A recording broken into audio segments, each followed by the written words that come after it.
In the small town of Taos, New Mexico, a bizarre phenomenon has perplexed residents and visitors alike since the early 1990s.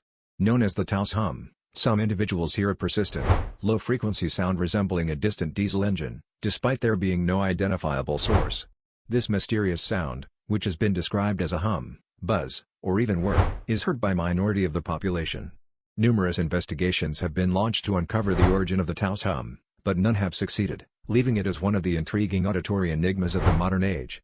The phenomenon has sparked a variety of theories, ranging from mass hysteria to secret military experiments, yet the true cause remains elusive, making the Taos hum a captivating topic for both researchers and conspiracy theorists.